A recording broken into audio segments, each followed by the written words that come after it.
All right, picture this with me. It's a crisp autumn morning in Indiana. The corn is high, the diesel's rumbling, and life is simple. You're in the cab of a 40,000-pound combine harvester, which, for those of you who don't know, is basically a tank disguised as a farm tool. This thing eats corn for breakfast and lunch, and probably brunch if you're feeling fancy. You've got this giant machine rolling steady through golden fields that your family has worked for 3 generations. It's your land, your legacy, your livelihood. Now, into this peaceful farm scene enters the HOA president, the suburban dictator, the clipboard queen, the one and only Brenda Ashworth. And she doesn't roll up at a pickup or even in something sensible like a Subaru. Oh no, she pulls in with a pearl-white BMW, designer shades, hair sprayed so stiff it could survive a tornado, and the exact kind of smugness you can smell from 50 yards away. And what does she do with her Bavarian luxury chariot? She drives it straight into my path. Yes, you heard that correctly. She actually piloted her $40,000 status symbol directly into the trajectory of farm machinery designed to chew through acres of corn at a time. The BMW kissed the steel of my harvester blade, and let me tell you, steel does not kiss back. The sound. Oh, the sound. Imagine nails on a chalkboard, but amplified through a stadium speaker while someone drags a fork across a dinner plate in the background. The harvester didn't even flinch. It's 40,000 pounds of metal designed to destroy crops, rocks, and probably small meteors if NASA asked nicely. The BMW, on the other hand? Yeah, that poor car folded faster than a lawn chair at a tailgate party.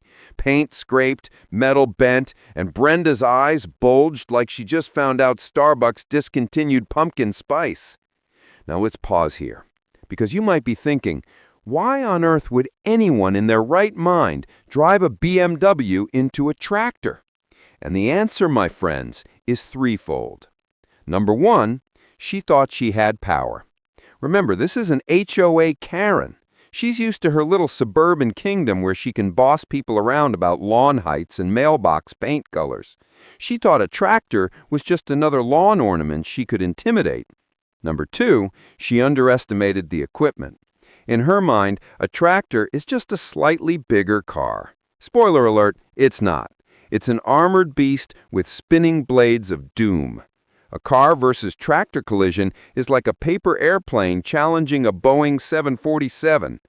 And number three, she was fueled by pure entitlement.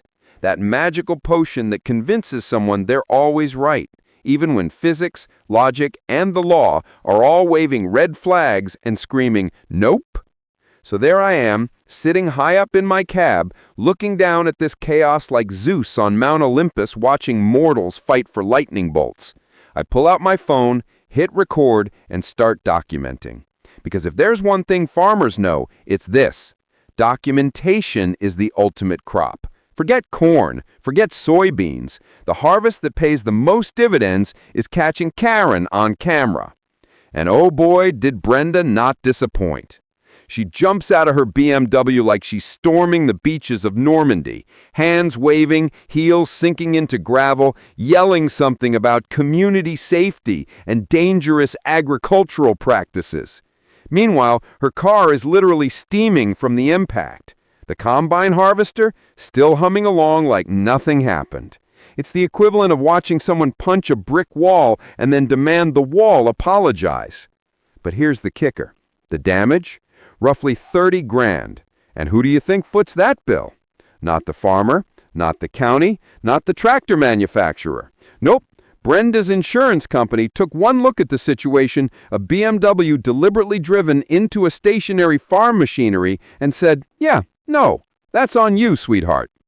Now, let me paint you a mental picture. A white BMW, nose crumpled like a soda can, being hooked up to a tow truck right there on my access road.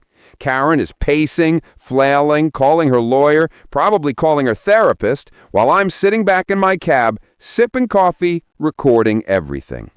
The deputies arrive, take one look at the footage, and suddenly the tide turns. Brenda isn't the victim of agricultural terrorism like she's trying to claim. She's the aggressor who just kamikazed her luxury ride into farm equipment. And this, ladies and gentlemen, is what I call poetic justice. Because when you've got a $40,000 car and you use it as a battering ram against a machine that weighs 20 tons, there's only one possible outcome: humiliation, bankruptcy, and a tow truck driver who gets to tell the funniest story at the diner that night. But here's the thing. This wasn't the end of the saga. Oh no, this was just the first chapter. And if you think watching a BMW bounce off a corn harvester is entertaining, wait until you hear how Karen tried to turn an 80-year-old access road into her personal battlefield. Buckle up, because Fact 2 takes this corn-fed drama from mildly insane to, are we living in a Netflix miniseries? All right, buckle up, because if you thought the BMW versus tractor incident was the craziest thing you'd hear today, just wait until you get a load of this next chapter. Imagine you've got a road, not a fancy road, not a paved road, not a road with a name like Maple Grove Lane or Cedar Ridge Court. No, this is a simple dirt access road, a path that's been used for 80 straight years by your family to reach the back fields. It's written into the deed. It's legally yours.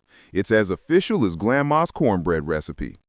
And along comes one freshly minted HOA queen who decides she doesn't like the look of your dusty, hard-working tractors rolling past her subdivision flower beds. That's right, meet the battleground, the access road. Now let's set the stage. This access road is older than the neighborhood itself. In fact, it's been around since 1943, when my grandfather was out here with mules and wagons hauling grain. It's in the legal documents. It's recognized by the county. This road is not just dirt, it's heritage. It's the artery that keeps the farm alive. Without it, I'd be forced to take farm equipment down the main highway, 4 extra miles, rush hour traffic, tractor trailers weaving in and out like it's a NASCAR warm-up. And if you've ever seen a harvester merging onto a highway, let me tell you, it's about as graceful as an elephant trying to squeeze into a Prius. But logic doesn't matter to an HOA Karen. Brenda decided this road, my family's lifeline, was ruining her precious subdivision aesthetics. Picture her stomping up in high heels, clipboard clutched tight, standing in front of fertilizer bags like she's Moses delivering commandments. Mr. Hartwell, this ends today. Your tractors are destroying our community entrance. You need to reroute your equipment. Excuse me? Reroute? Lady, this road was here before your HOA bylaws, before your cul-de-sac cookie-cutter houses, before you even thought about moving out of the city. My grandfather literally built this path with his own hands. But of course, Brenda wasn't there for history. She was there for the drama. And here's where it gets really absurd. She actually told me with a straight face that she had connections at City Hall who would see about that. Classic Karen tactic. When facts don't work, invoke mysterious connections like she's a mob boss. I half expected her to say, "You'll be sleeping with the fishes." Instead, she just clicked her pen and jotted down violations like she was starring in her own episode of Law and Order Tractor Unit. But this wasn't just a one-off power trip. Oh no, she doubled down. She set up a full-blown checkpoint on that access road. Imagine driving your John Deere out to the field at 5 in the morning and finding a folding chair planted in your path. And not just a chair, a whole Karen fortress. Umbrella for shade, cooler full of water bottles, clipboard with pre-written violation forms. She was basically running her own border patrol for tractors. Every morning, like clockwork, the sound of gravel crunching under her chair became my wake-up call. She'd sit there with her nose wrinkled like the smell of diesel fuel personally offended her entire existence. Every tractor, every truck, every piece of farm equipment that rolled by got documented. Photos snapped, notes scribbled, probably filed under agricultural war crimes. And if you think the farmers around here were just going to let that slide, think again. One morning, my neighbor Jim had enough. He leaned over the fence, coffee mug in hand, and delivered the line of the century. You know the difference between Jake and you, Brenda? He feeds people. You just feed drama. Ladies and gentlemen, that's what we call a mic drop. Her face went redder than a ripe tomato. But did she stop? Nope, she just kept scribbling. Because that's the thing about Karens. Logic bounces off them like rain on a tin roof. Now here's where the plot thickens. Brenda's not just blocking roads, she's escalating. Anonymous complaints to the county about environmental hazards, petitions about industrial farming dangers. She even tried to drag my wife Sarah into it, claiming it was a conflict of interest for her to teach kids while being married to a so-called problematic farmer. You gotta admire the creativity. I mean, most people spend their weekends gardening or watching Netflix. Brenda, she spent her staging a one-woman campaign to shut down an access road that legally wasn't even hers. And let's be real, this wasn't about landscaping, this was about control. Brenda thought she could bulldoze tradition with a clipboard and some HOA letterhead. But here's what she didn't understand. Farmers play the long game. We know patience. We plant seeds, wait months, and reap rewards later. So when Brenda thought she was blocking me, I was already planning my counterattack. Quiet, steady, thorough. Because here's the truth. You can block a road with a chair. You can take 1,000 photos of tractors. But you can't bulldoze 80 years of property rights with a pair of high heels and a smug attitude. And as ridiculous as this road showdown was, it was only the warm-up. Because if you think Karen sitting in a lawn chair with a clipboard is peak HOA drama, wait till you see what happens when she upgrades her setup into a full-blown HOA surveillance operation. That's right, folks. Fact number 3 isn't just crazy, it's practically a spy movie, but with cornfields. All right, so by now we've seen Brenda block roads, wave clipboards, and ram a BMW into farm equipment. You'd think, surely this is the peak of her HOA crusade. Nope. Oh no, my friends. That was just Karen with training wheels. In fact 3, she goes full Mission Impossible. We're talking surveillance gear, daily patrols, and the kind of obsessive energy usually reserved for people who collect Funko Pops. Let me set the scene. Most farmers wake up to the sound of roosters crowing or maybe the hum of a tractor engine. Me? I woke up to the metallic click-click of a camera shutter every single morning. Picture it. 5 a.m., dew still on the grass, diesel fumes hanging in the air like nature's cologne, and there's Brenda, perched on a folding chair at the edge of my access road, clipboard on her lap, camera in hand, umbrella overhead, like she's on vacation at a resort called Petty Sands. And this wasn't casual nosiness, this was full-blown HOA surveillance operation. She actually gave it a name, the Agricultural Vehicle Monitoring Station. That's not me making fun of her, that's what she called it, as if she was a government agent tasked with monitoring Russian submarines. Except instead of nuclear missiles, she's logging John Deere model numbers. Now let's break down her toolkit because it's hilarious. Number 1, the clipboard. Obviously, it's the HOA version of a sword. She wielded that thing like Excalibur. Number 2, digital camera with zoom lens. Not a phone camera. No, Brenda invested in equipment. She was snapping photos of my tractor like it was paparazzi stalking Brad Pitt. License plates, model numbers, timestamps. She documented it all like she was preparing evidence for The Hague. And number 3, cooler with bottled water, because apparently even professional stalkers need hydration breaks. And number 4, sunscreen, because harassing farmers all day is serious work, and sunburn doesn't look good at HOA board meetings. And here's where it gets surreal. She'd actually wave me down.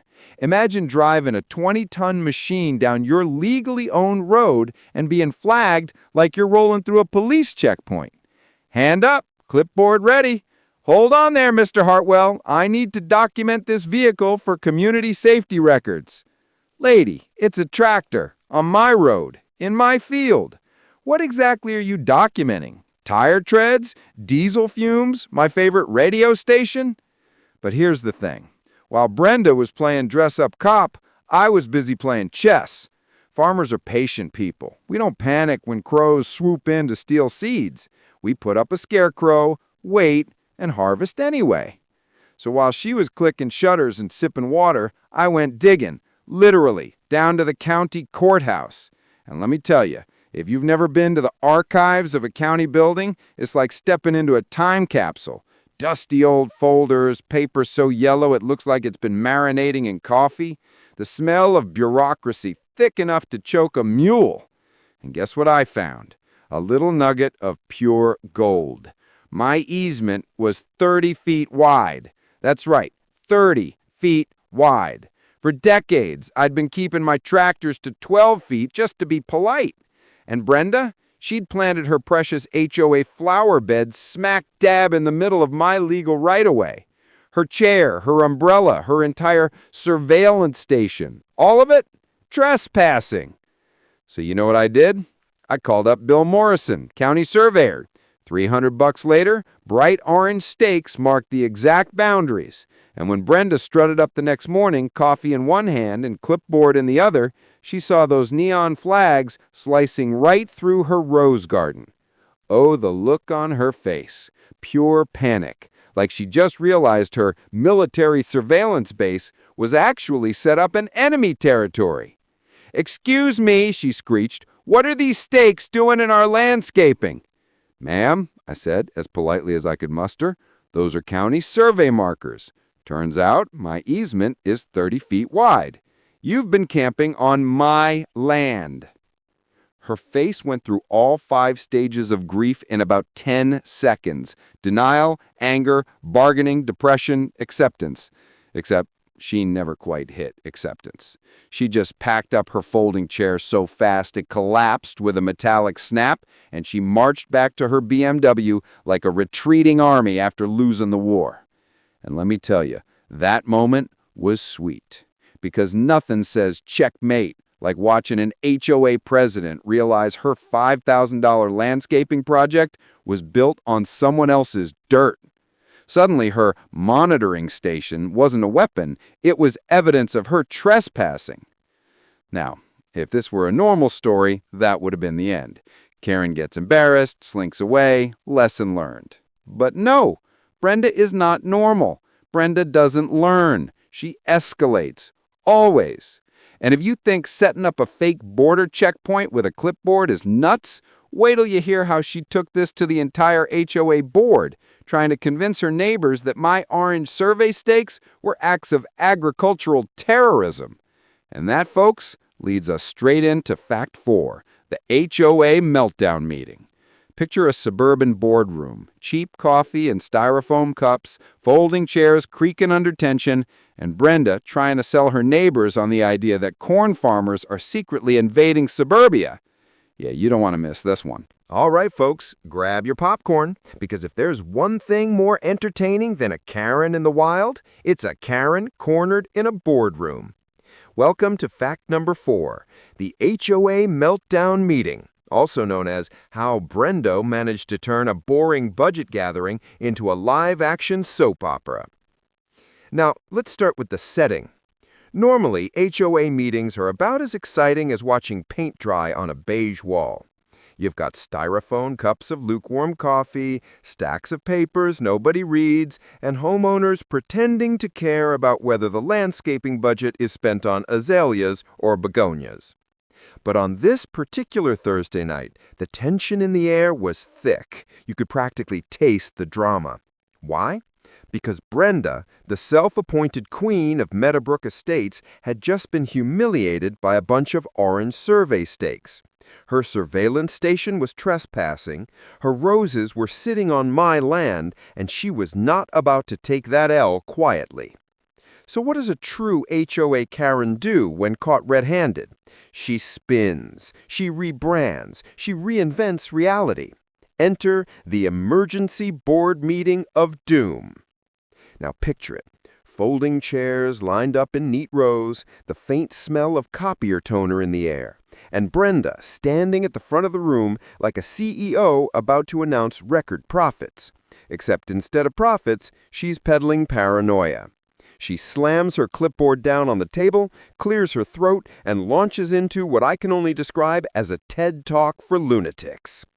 "Ladies and gentlemen," she begins, her voice trembling with the righteous fury of someone who just lost a flower bed. Our community is under attack. These orange stakes, they're not just survey markers. They're weapons. They're acts of aggression. They are psychological warfare from Mr. Hartwell, designed to intimidate and terrorize us. Ma'am, they're sticks. Bright orange sticks. Plastic flags on the end. I'm sorry, but if your HOA is being terrorized by plastic flags, you might want to reassess your definition of threat. But Brenda's not stopping. Oh no. She flips through photos, all the ones she took during her surveillance sessions. Grainy shots of tractors, zoomed-in images of license plates, time-stamped logs of every single time I dared to use the road. She presents them like she's just uncovered the Watergate scandal. Look at this. 5:30 a.m. Tuesday morning. Tractor, noise pollution, dust clouds, children endangered, families at risk. And the board? They're just staring at her like she sprouted a second head. Because here's the thing. Half these people had lived here long enough to remember my grandfather farming that same land. They knew the corn came before the cul-de-sacs. They weren't buying the idea that my tractor was some kind of weapon of mass destruction. One of the older board members finally interrupts. "Brenda," he says, slow and steady, "I've known the Hartwells since the 60s. That road's been theirs forever. Those stakes, they just mark what already existed." But Brenda, she doubles down. "No, you don't understand. He's weaponizing the law. He's expanding his territory. Next thing you know, he'll be driving harvesters through our playground. This is the beginning of an agricultural invasion." Agricultural invasion. Somebody call Hollywood, because that sounds like the next summer blockbuster. Corn Wars, Revenge of the Tractor. Now, here's the delicious part. 3 of the board members remembered my grandfather personally. They knew exactly what that easement meant, and they also knew exactly how ridiculous Brenda sounded.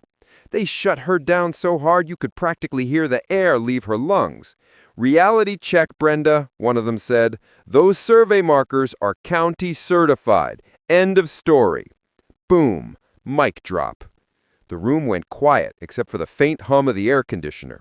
Brenda tried to recover, flipping pages, mumbling about safety audits and city hall connections, but the board wasn't buying it.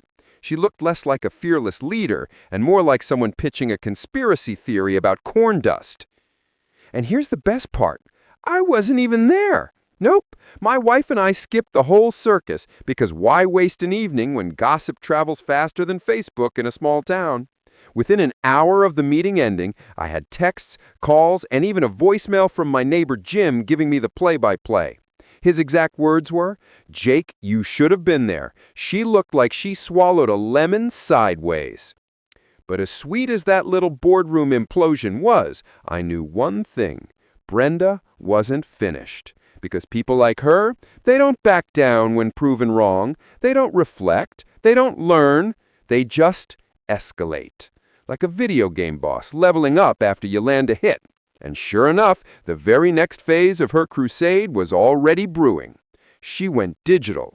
Social media campaigns, noise complaints, dust conspiracies. She tried to weaponize the internet against me, because if you can't win in the boardroom, why not start a Facebook group and convince everyone that corn dust is basically Chernobyl fallout? And that brings us to fact number 5. Noise, dust, and Facebook crusades. If you thought it was funny watching her flop in front of her own HOA board, wait till you see what happens when Brenda takes her war online and ends up getting roasted by a 40-year resident who shuts her down with one sentence. Okay, folks, we've already seen Brenda crash her BMW, block an 80-year-old access road, and get roasted at an HOA meeting.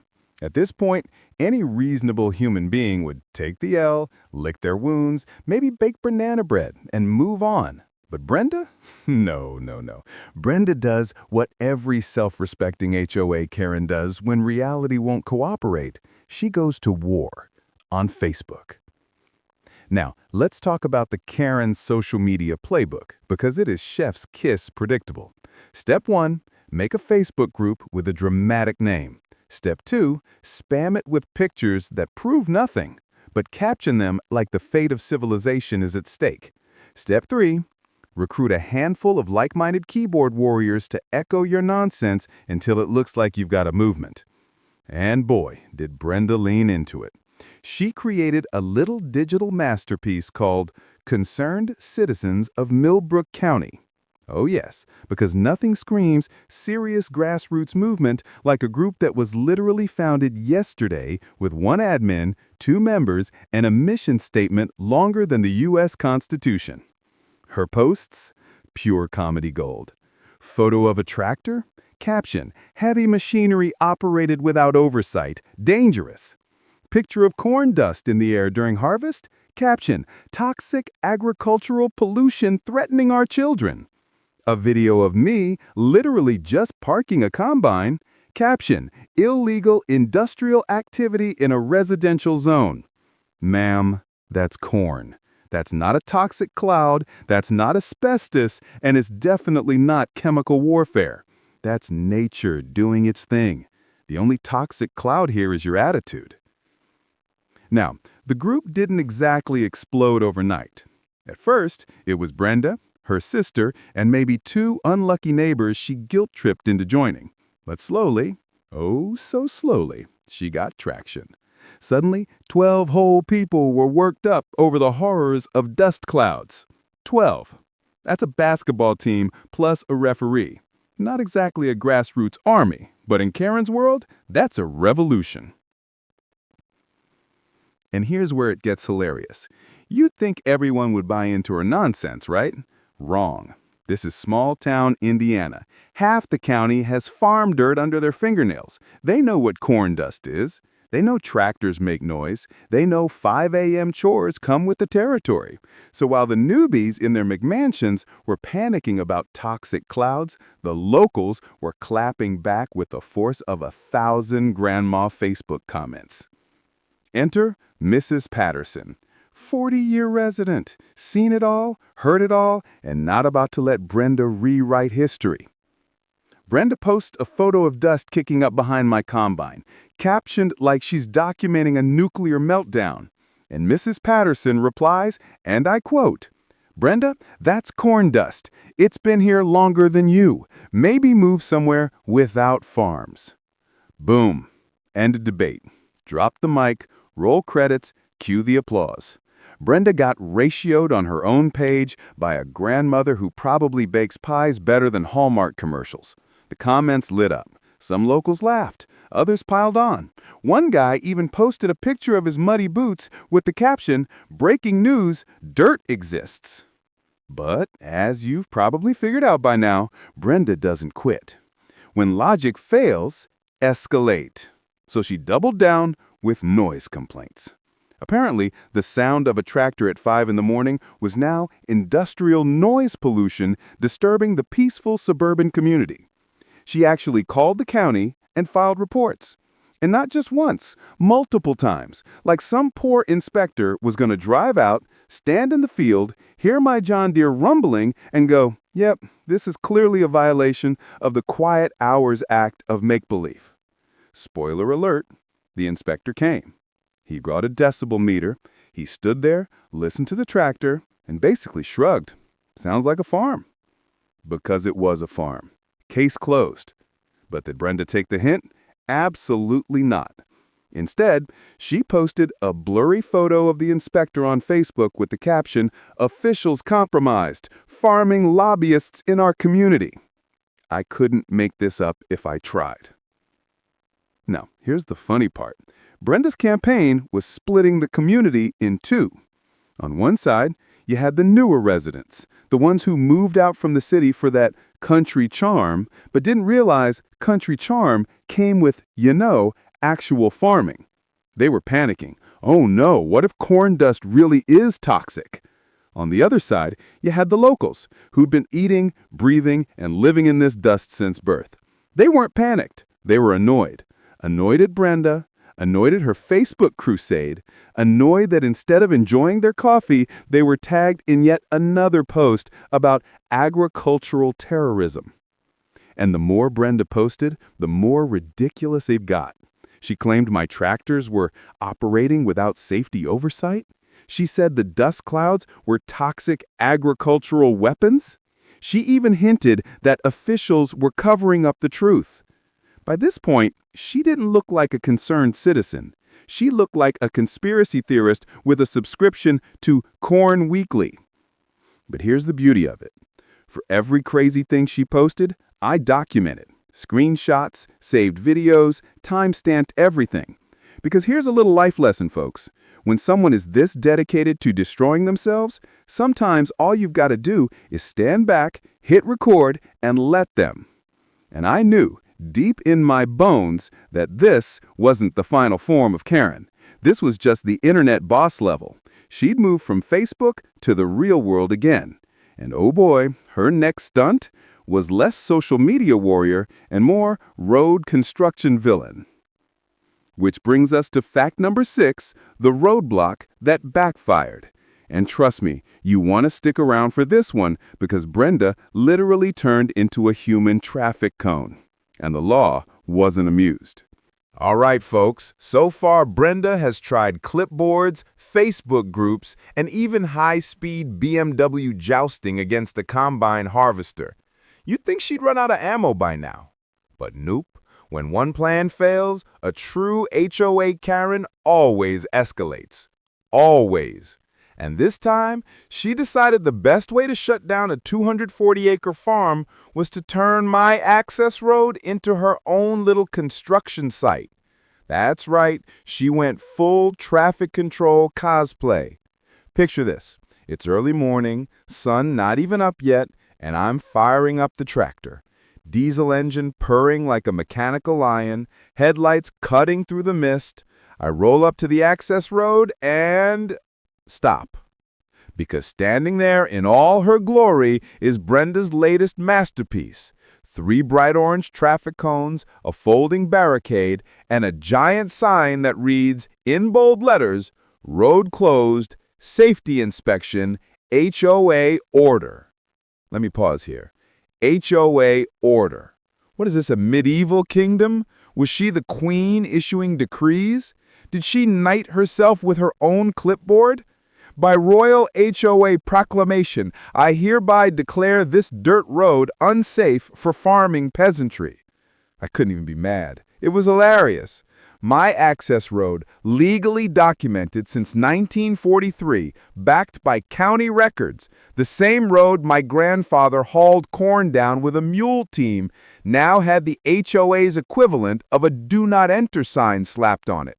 And she really committed to the bit. She had reflective tape, she had laminated paperwork taped to the barricade. Honestly, if you squinted, it almost looked official. Almost. So what did I do? I pulled out my phone, hit record, and walked up to the cones.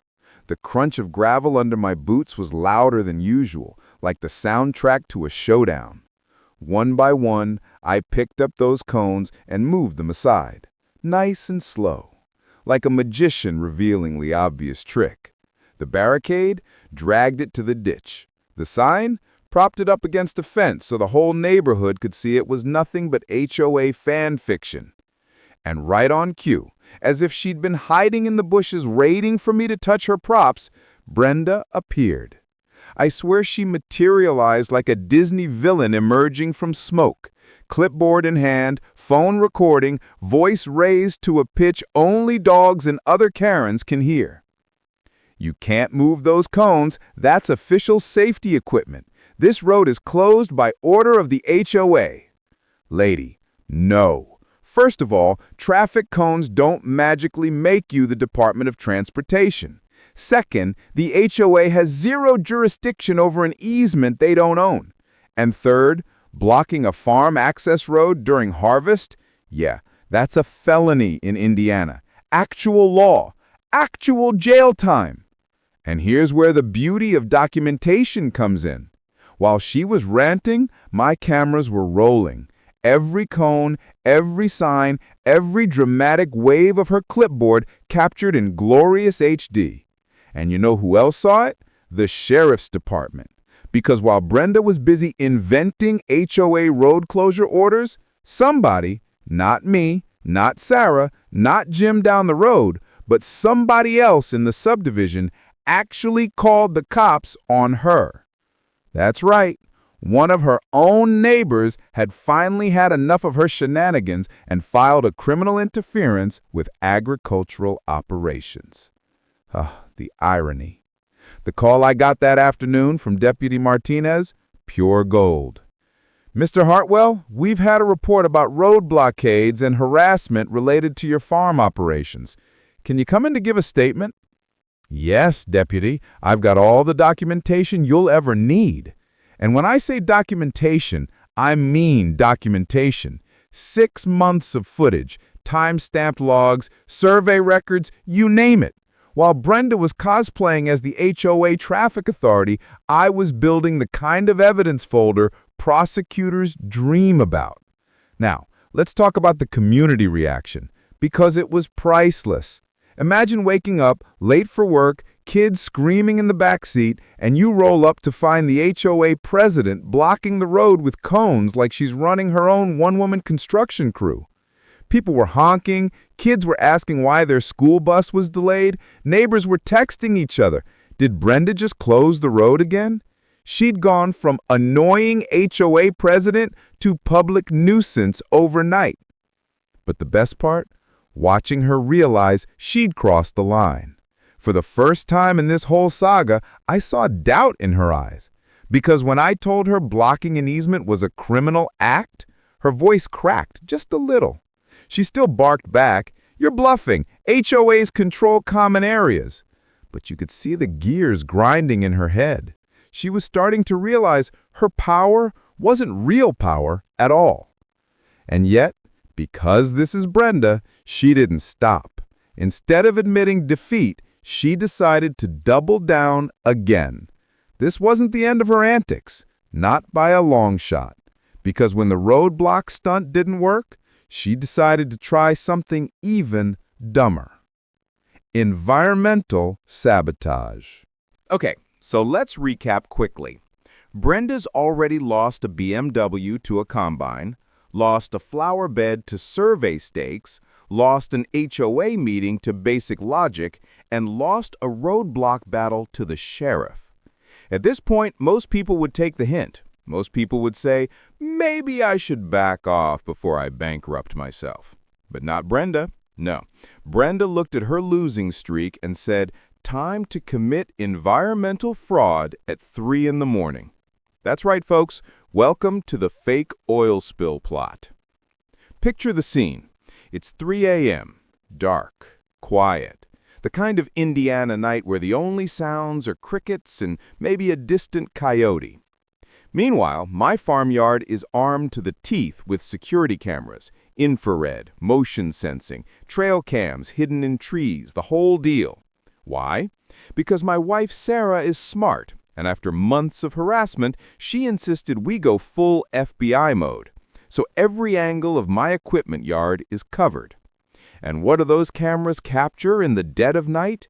Brenda, dressed head to toe in dark clothes, skulking around my tractors like she's auditioning for a spy movie.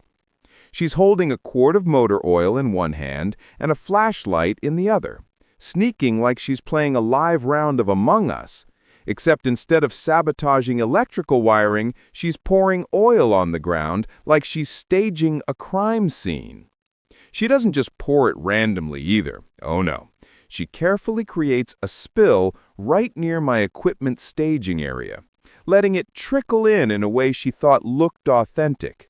Except here's the problem.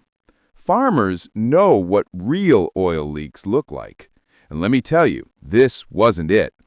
It looked too perfect, too clean, like she was following a Pinterest tutorial for DIY environmental disasters. And just to really sell her performance, she makes a phone call 2 hours later. Who does she call? The County Environmental Office. Yes, hi. I'd like to report hazardous chemical spills from a local agricultural operation. She's practically rubbing her hands together, imagining me hauled off in cuffs while she gets a standing ovation from her HOA buddies. Only one tiny issue. The inspector who showed up wasn't buying it.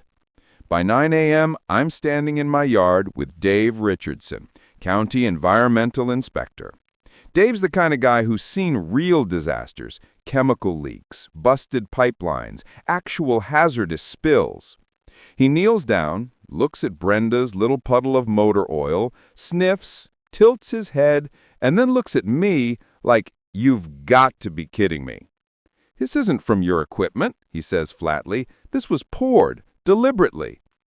That's when I pulled out the footage. Oh yes, Dave got the full midnight special.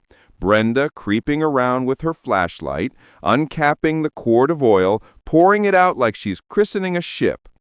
When she bent over to stage the spill, the camera caught her face clear as day. Dave actually laughed. An actual government inspector chuckled, shook his head, and said, "That's criminal environmental fraud." And boom, just like that, Brenda leveled up from annoying HOA president to potential felon. But here's where it gets even crazier. She didn't stop there. Oh no, she doubled down on Facebook again.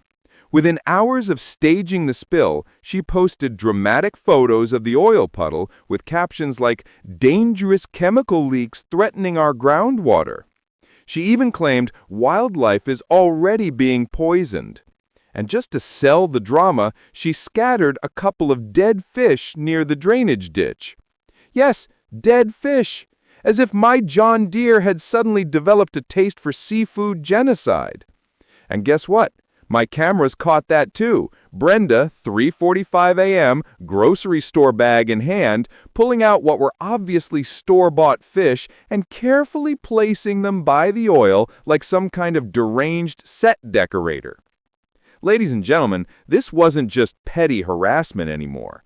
This was a full-blown episode of HOA CSI Suburbia. Now, if you're thinking, surely her neighbors caught on by now, you'd be half right. Some of the newbies were still buying it. "Oh no, toxic farming! Won't somebody think of the children?" But the longtime residents, they weren't having it.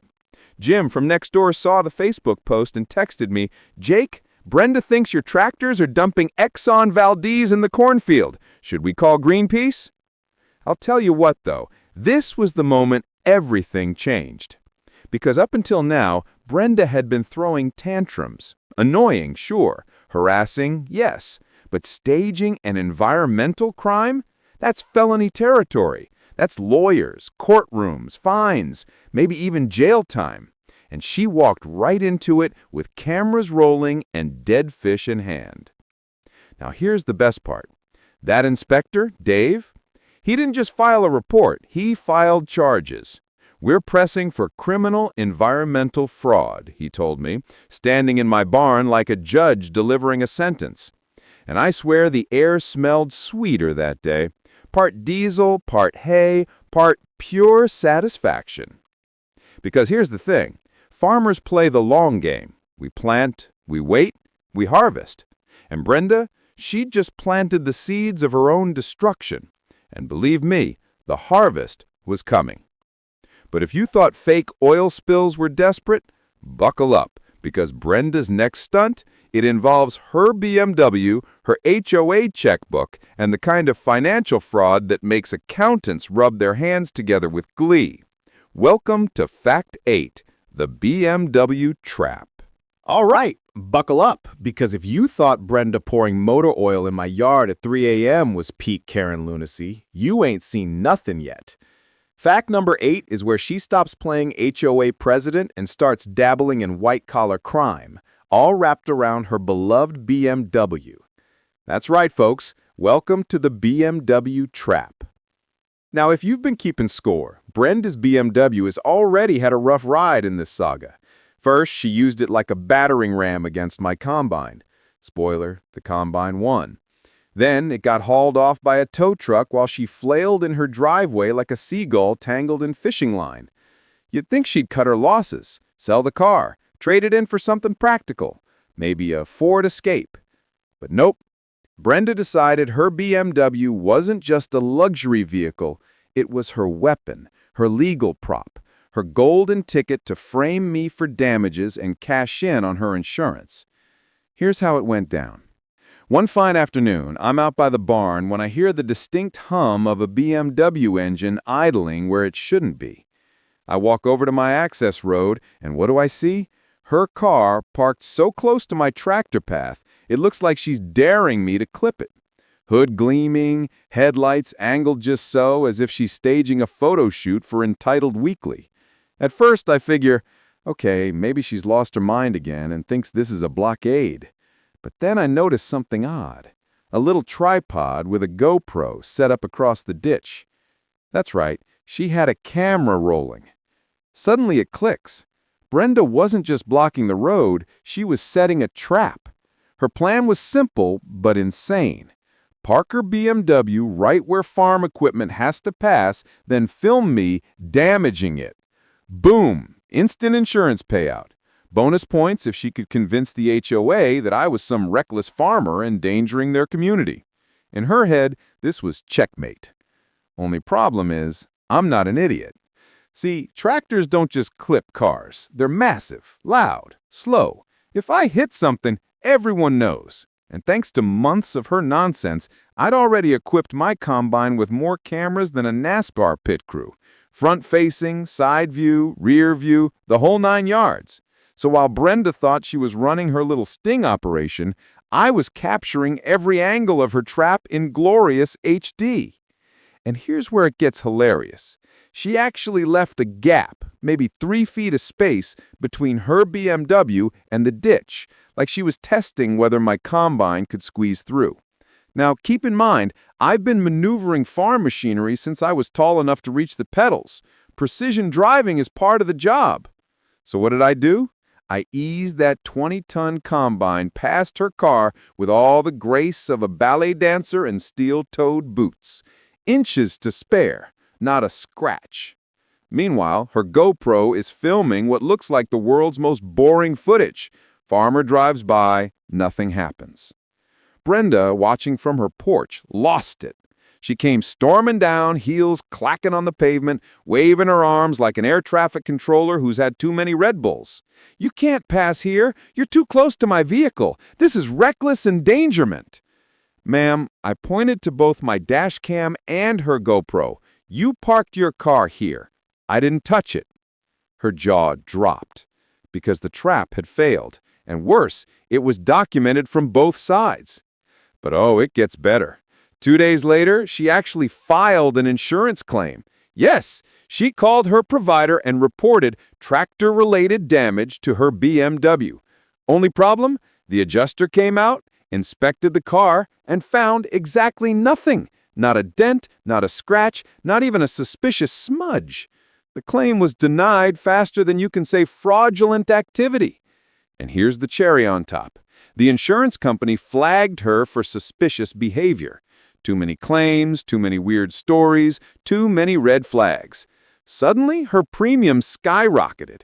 What was once her shiny, pride and joy BMW turned into a financial ball and chain, draining her checkbook every month. The neighbors? Oh, they noticed. Nothing spreads faster in a small town than gossip, and Brenda's fake tractor attack was the juiciest story of the season. At the diner, you could hear people joking. "Careful, don't park too close to Brenda's BMW. She'll blame you for global warming." And here's the best part. All of this nonsense only made her look weaker to her own HOA board. They'd tolerated her antics before, but when she started involving insurance fraud, things shifted. You could see it in their eyes. They weren't scared of Brenda anymore. They were embarrassed by her. And let me tell you, when a Karen loses her audience, that's when she gets dangerous. Which brings us directly into fact number 9, the tractor smash finale. Because when the BMW trap failed, Brenda didn't just quit. She doubled down one last time, and this time her beloved car paid the ultimate price. All right, friends, grab your popcorn and buckle those seatbelts because this is it. The moment everything Brenda had been building toward came crashing down. Literally. Welcome to the tractor smash finale. Now, by this point, Brenda's schemes had all failed. Her cones? Useless. Her fake oil spill? Busted. Her BMW trap? Insurance fraud flop. But did that stop her? Of course not. If Karen had a cruel name, it'd be escalation. She was determined to win, even if it meant playing chicken with a 20-ton machine built to chew through acres of corn like a paper shredder on steroids. So here we are, harvest day. The fields are ripe, the air smells like diesel and victory, and I'm up in my combine cab focused on the job. And what's blocking the access road this time? You guessed it, Brenda's BMW. But this time, she wasn't being sneaky. No GoPro trap, no subtlety. She parked that shiny hunk of German engineering sideways across the road like it was the final boss in a video game. Engine running, hazard lights flashing, Brenda inside gripping the wheel like a kamikaze pilot on her final mission. I stopped the combine a good 30 feet away. Stepped down, walked over. "Brenda," I said, calm as ever, "move the car. I've got harvest to finish." She cracked the window open 2 inches, classic Karen defense mode, and hissed back, "This is our road. You're trespassing. I'm not moving until the sheriff arrives." "Ma'am, first off, it's legally my easement. Second, the sheriff is tired of your nonsense. And third, you just parked your car in front of a machine that weighs more than 6 BMWs stacked on top of each other. That's not bravery, that's Darwin Award material." Now here's where it gets cinematic. She refused to budge. I called the sheriff. And while we were waiting, Brenda tried to prove her case by inching the BMW even closer to the combine's header, like she thought I'd blink first, like she thought the sight of her precious car scraping against steel teeth would scare me into submission. Spoiler alert, it didn't. The sheriff finally arrived. Deputy Martinez, the same guy who'd seen her roadblock stunt. He pulled up, got out, rubbed his temples like he already regretted answering the call, and said, "Brenda, what are you doing?" She shrieked, pointing at me like I was a bank robber caught mid-heist. "This man," she shrieked, "is trying to destroy my vehicle and invade our community." "Ma'am, first off, it's legally my easement. Second, the sheriff is tired of your nonsense. And third, you just parked your car in front of a machine that weighs more than 6 BMWs stacked on top of each other. That's not bravery, that's Darwin Award material." And then it happened. The moment that turned this from a petty HOA feud to small-town legend. While Brenda was screaming, waving her arms, insisting she was the victim, she forgot to put her BMW in park. Yep, you heard me right. She left it in neutral. The car rolled, slowly at first, like it was trying to tiptoe away from the scene, then faster, downhill, straight into the steel maw of my combine. Crunch. That sound? Oh, that sound was like every farmer's ringtone of justice. Metal folding, glass cracking, bumper snapping clean off. The BMW crumpled like a soda can under a work boot. My combine? Didn't even notice. Not a dent, didn't even chip the paint. For a second, the whole world went silent. Brenda's jaw dropped. Neighbors watching from their porches gasped. Deputy Martinez stared at the wreck, then at me, then back at Brenda. And then, with the most perfect delivery I've ever heard, he said, "Ma'am, you just hit his tractor." I couldn't have scripted it better. Brenda, of course, lost her mind. "No, no, he rammed me. He moved forward. He destroyed my car." But the sheriff wasn't buying it. "Ma'am, I watched it happen. You rolled into him. And based on your history," he didn't even need to finish. Everyone knew. She'd done it to herself. Again. Tow truck number 2 was called. Neighbors gathered. Kids whispered like they were watching a Marvel movie unfold in real time. And me? I climbed back into my combine, sipped my coffee, and filmed the whole thing for the archives. because justice may be blind, but documentation has 20/20 vision. And the aftermath? Oh, it was glorious. Brenda's insurance, already suspicious from the failed tractor trap, straight up refused to pay. Her premiums? Skyrocketed. Her BMW? Totaled. Her credibility with the HOA? Shredded like corn stalks under a header blade. But most importantly, the law finally had enough ammo to shut her antics down for good. Because staging fake oil spills is one thing, blocking roads with cones is one thing, but causing an actual traffic accident with a tractor, that's criminal negligence. And that, my friends, set the stage for fact number 10, the tow truck of justice. Because while Brenda's BMW was crumpled like a soda can, the sheriff wasn't done. He wanted to make sure this story ended with a bang and a tow hook.